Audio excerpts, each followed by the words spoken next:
Tell me about your vision. Well, my vision, it's bold, it's a bit audacious, is that there is no great idea anywhere in the world that goes unheard or unacted upon because people who have that idea don't have the public speaking skills in order to champion it. Mhm. Tell me more about that. Over the years, and I've had, more than 20 years experience now, I found that people who have great ideas, often these ideas never make it out of their shower or their cubicle, or a discussion with friends. And the world has some problems. We can use every great idea we can possibly get our hands on. And I was one of those people actually myself, which is what led me to get into this work. Is I had great ideas. Let's be frank, they were pretty good, but public speaking wasn't my comfort zone. So I would put them all down in writing in proposals and emails and documents. And newsflash, not everybody likes to read long documents. And what I was finding is people who would be prepared to get up and champion their ideas by speaking, whether that's at the water cooler, in a boardroom, or in a team discussion, their ideas were more likely to get accepted, even if the content of their ideas wasn't as good. So I thought, okay, I sulked about it for a little bit. And then I thought, I've got to do something about it to teach myself how to do this well because I'm a screaming introvert, so it did not come naturally. So I looked into the neuroscience and the neuroeconomics of decision making and what makes people go from just hearing something to really listening and then caring and then acting. In essence, getting whoever your target audience is to say yes to whatever it is, whether it's a promotion, a sales, distribution agreement, legislative reform. It doesn't really matter. The principles are the same. And so I started applying all this knowledge to myself. And then people around me started to say, could you help me do that? And so I realized that there was a real need for this. And I've now coached over 100 TEDx speakers. I've coached, authors and writers, and I've coached, business leaders and founders and entrepreneurs and scientists and researchers, you name it, all across the globe. And the one thing that they consistently have is they are brilliant subject matter experts at whatever they know about, but they really can't champion their ideas in a way that needs to, really amplify their work. And so, that's my vision. That's my mission, is to make sure that people who have these truly brilliant ideas aren't afraid to get them out in the world because they're afraid to speak, or alternatively, when they get up and speak, they really do their ideas justice. Because one of the things I say all the time is that, a bad presentation is the place where good ideas go to die. Yeah, it could be very well true if you can't explain your idea and people don't understand what you're saying or don't realize it very well. You wouldn't see interest. It might change the world. It might freaking cure cancer one day, but if you can't explain it, it won't work out. Yes, that's absolutely true. And a lot of the people I work with, um, you know, all across the broad range of fields. But sometimes it's that people don't realize the value of their ideas. Sometimes people have a little bit of self doubt or imposter syndrome. Maybe they have a brilliant idea that's based on 20 years of working in an industry, but they didn't get their high school, so they don't appreciate the value of what they have. And other times, I'm working with people who have been, diehard researchers. So they've been in a cubicle or a lab almost 24/7 for sometimes upwards of a decade. And so communication hasn't really been a key part of what they've needed to do. They've just been focused on getting the outcomes. And now all of a sudden you turn around and someone will say, okay, great, now champion that to the world.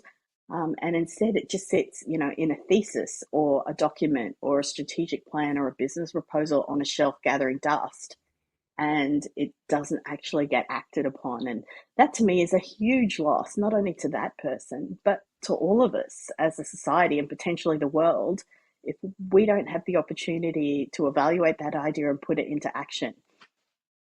Yeah. Wow. Thank you for sharing that with me. What would you say, Juanita, is how you got started on this? Like, what led you to what you do today? Well, I was working in a multinational at the time. Over my career, I've worked a lot in business. I had got to the point where I was the director of global marketing and market development for one of the 20 fastest growing biotech firms based out of the US. And I was just consistently finding that I couldn't articulate ideas in meetings. I was anxious about it. I didn't know how to have my voice heard when it mattered.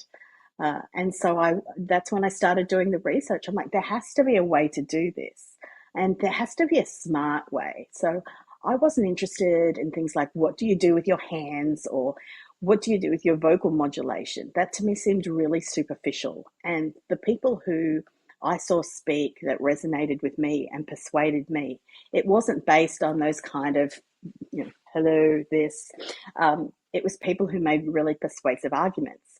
So I did the research. I went and, I'm a bit of a nerd.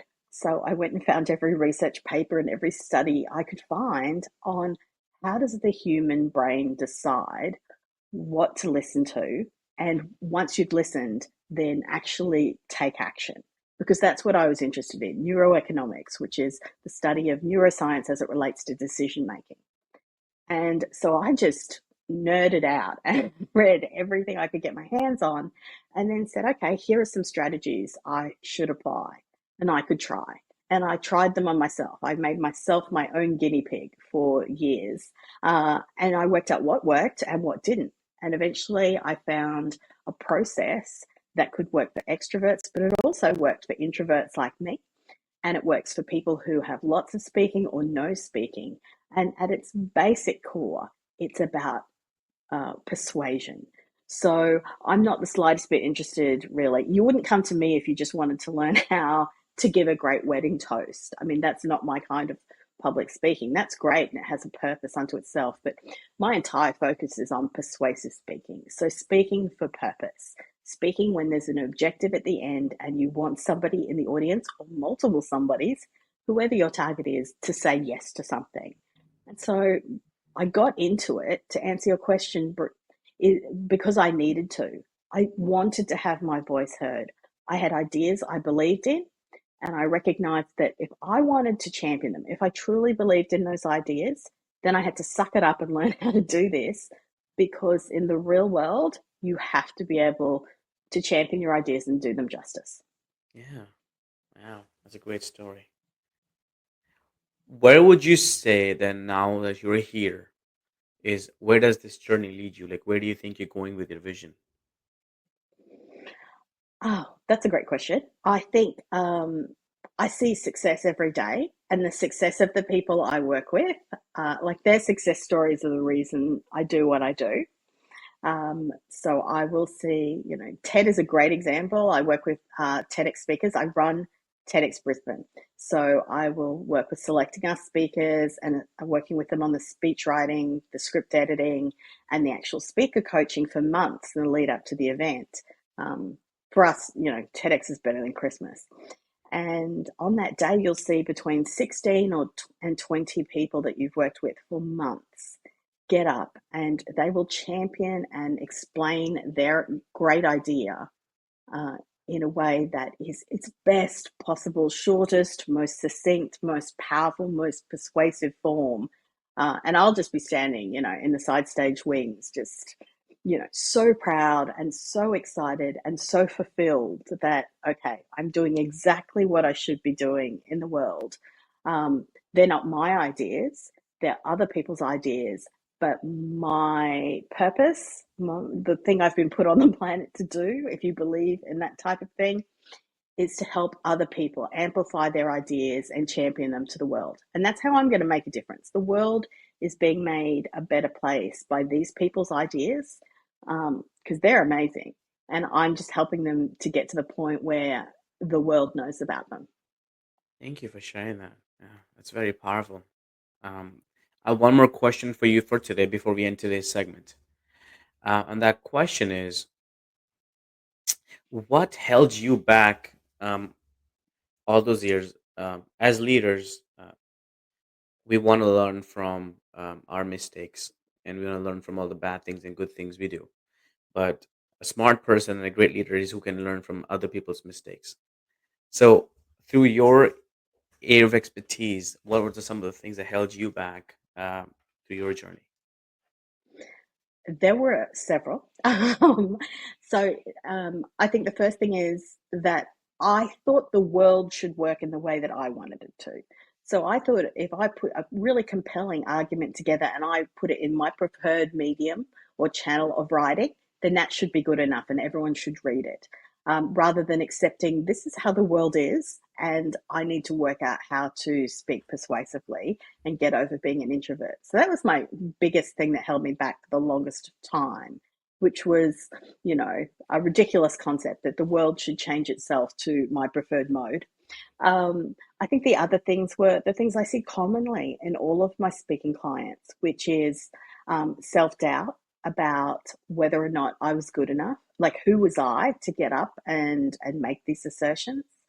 And this is even, I still have those moments occasionally, and I've got 3 master's degrees and 20 years of experience. It's none of those things necessarily impact how confident you feel about your ability to speak to a room of people. I think I also, so self doubt is a big thing. I think I'm a recovering perfectionist. So for me, one of my biggest challenges is that I think if it's not perfect, I don't want to do it. So I will delay and delay and delay for fear of it not being perfect. And one of the things that I've come to accept, and I teach my clients now, is that if you aim for 100% perfection in your speaking gigs, you've failed before you even start, because you're not a robot, you're a human. So if you want to aim really, really high, then the absolute top bar should be 80% perfection and 20% authentic human moments. So your 20% authentic human is the things that my former judgy self would have called mistakes, but really just in the day, in modern times like now, where people really care about having an authentic connection and an authentic relationship with a person who's championing an idea, that 20% authentic human moments where you forget a line or you get a bit teary or you get choked up, that can be where the magic is. Don't be afraid, so afraid that you won't achieve perfection that you don't start. Thank you for being here today. I'm really happy that you tuned in to Vision Pros Live. I'm looking forward to seeing your reactions as these episodes continue to move forward. This is going to get more and more fun. We'll have more and more engagement as well. We'll invite people to participate in the show. And thank you for giving us your time and attention. Have an excellent time building out your vision and becoming a Vision Pro yourself.